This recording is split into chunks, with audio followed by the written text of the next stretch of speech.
Today's going to be pretty eye-opening because I'm going to drop some truth bombs your way. So belly fat over 35, hormone truth bombs, okay? Cortisol, insulin, estrogen dominance, and tactical fixes for stubborn fat. Let's get started. This is structured, okay, in a way so that every single thing we cover that you possibly might be going through, we're going to have some fixes for it right underneath. So pen and paper if you need it, but we're going to tackle this together. Now, you've tried eating less, doing more cardio, maybe even cutting carbs, right? Everyone always cuts carbs. Why? I love carbs. And yet the belly fat hangs on like a bad ex. Okay. After 35, the game changes. Belly fat isn't just about calories, it's about hormones. And today, I'm going to drop some truth bombs on cortisol, insulin, and estrogen dominance and how to finally fix that stubborn fat. So, who I help is I coach women over 35 who want to reverse type 2, lose up to 100 pounds. I mean, even more, to be honest. I got some really killer girlies in the group and finally feel confident in the body that they deserve. We do this by metabolic priming, meaning we make you healthy as possible from the inside out. You're going to expect clearer skin, more hair growth, better sleep, better mood to deal with their kids or whatever you deal with on a daily basis. So you're nicer to people. I mean, you just become healthy through and through without starving or killing yourselves in the gym because I want it to be sustainable for life. It's got to fit your life, not the other way around. So if you've ever thought your metabolism was broken, it's not. Your hormones are calling the shots. And when you fix them, fat loss becomes a whole different ballgame. And I'm not talking about when you go to the doctor and they're like, oh, you're normal. You go to the doctor and like, oh, your shit's normal, right? That's not what I'm talking about. I'm talking about getting you optimal so you feel better and it becomes a lot easier. Your body's working for you at that point. It's way different. So, cortisol is your stress hormone. Chronic stress equals chronically high cortisol. Okay, high cortisol equals belly fat storage, especially visceral fat. Visceral fat just simply means that stubborn fat, that stubborn area. What I like to say is, well, I like to do analogies. My favorite one is the town analogy. My clients probably heard this. You're in a town. It rains a shit ton in that town, okay? You create all these puddles. You got big puddles and you got small puddles. When the sun comes out, the puddles start to dry up. The small puddles go first, and the big puddles take a little bit longer. We cannot spot reduce fat, but we definitely know where your visceral hangs around because it's the larger puddles. Now, cortisol spikes from poor sleep, endless cardio, skipping meals, and constant like go, go, go, go, go, right? Without a daily structured routine, that is when your cortisol spikes because you feel like you're kind of like fight or flight mode all day. Some fixes here. We need to prioritize 7 to 9 hours of sleep. That's growth hormone and cortisol reset time. The way I do this is I make sure that I have like roughly a time I get in bed and a time I get out. I do not hit snooze. You hit snooze, your cortisol rises. Why? Because you know you're about to get up and like that 40 minutes you wait or that 15 minutes, you're not going to hit REM sleep and your body's like, fuck, fuck, fuck, fuck, fuck. You don't want that. Get out of bed, get your day started with some mindset shit and get after it. Now, swap marathon cardio for strength and walking. Just simple steps. That neat energy is going to work for itself and it is so underrated. Steps is so underrated. You also have stress relief habits that you could do, which is journaling, breath work. That's your daily non-negotiable fun.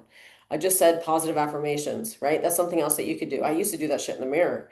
Now I'm more of a journaler and just straight up time blocking helps me out. Like if it's on my schedule on a time block, it's going to get done. That helps my stress more than anything. And to be honest, I did case studies on this, and the number one way to reduce your stress is having a structured routine. Stress relief habits, they need to be on your schedule daily. If your stress is unmanaged, your belly fat is managed by cortisol, and cortisol will always win.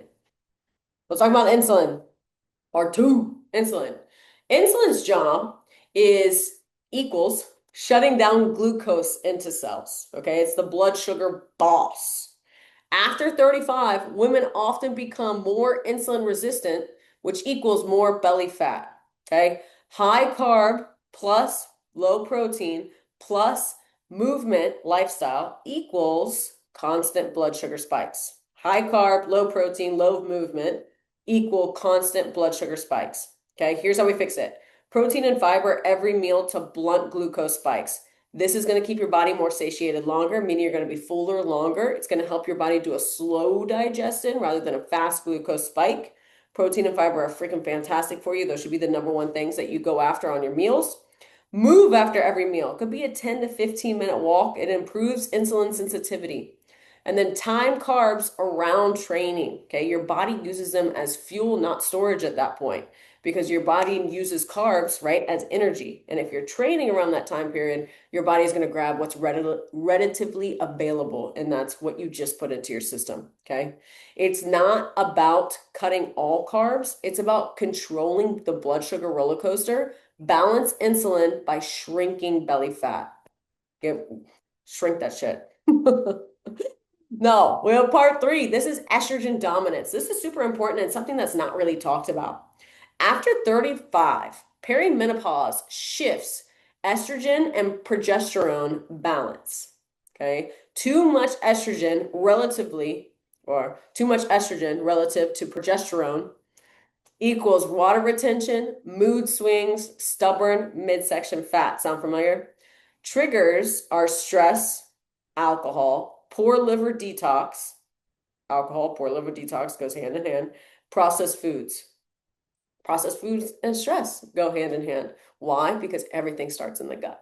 The tactical fixes for your estrogen dominance: support liver detox. Cruciferous veggies like broccoli, kale, cauliflower. Cut down alcohol. Liver can't process estrogen and margaritas at the same time. I know, I wish it could. I'm like, come on, liver, you could do better. But we got to cut the alcohol back, okay? Because it's going to make a big difference in your belly fat, how your body controls your estrogen. Prioritize strength training. It improves hormone balance and raises your metabolism. Why? Why? Because when you are strength training, you're creating trauma micro tears, which helps rebuild your muscle and maintain your muscle. And your muscle controls your BMR. It's part of what controls your BMR. So your muscle is going to be the reason you're burning more at rest. It's going to help your metabolism work faster. Strength train. You can't out diet a hormone imbalance. Let me say that again. You can't out diet a hormone imbalance. You need to support your body so estrogen works for you, not against you. Once your body starts working for you, you're going to be like, holy crap, this feels easy. That's how it should feel, at least. The stubborn fat fix formula. This is your checklist. This is where you should have your pens and paper out. Sleep 7 to 9 hours, cortisol down, protein 1 gram per pound of goal body weight. 1 gram per pound. Insulin steady. That's what will help. Your protein is going to be huge for your insulin, and your insulin is something that's talked about not enough. And we need to, because it's one of the reasons why it's easy for you to lose fat or not. Strength plus steps, okay? At least minimum 3 lifting days a week, and then 7,000+ steps. To be honest, the more steps you have, and this is the way I see it, because this is hormone magic right here. Strength and steps, okay? Strength and steps, strength and steps.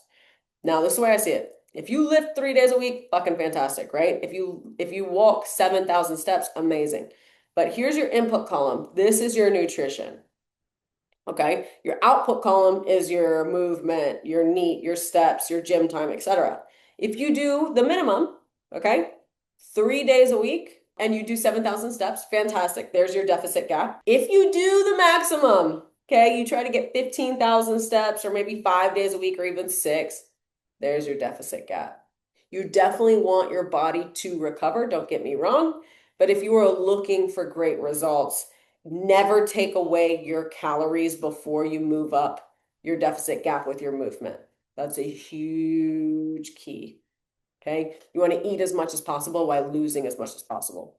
Now, stress, one habit, one day at a time, that calms you. Walk, breath work, journaling, positive affirmations. If you're someone who gets out of bed feeling stressed already, right? Because you have a day ahead of you. Nourish your hormones, veggies, healthy fats, limit alcohol. I want to recap this for you a little bit. Cortisol, insulin, and estrogen are the real drivers of belly fat over 35. Cortisol, insulin, estrogen. Tactical fixes: sleep, protein, lifting, stress control, carb timing, veggies, movement. Stop blaming willpower.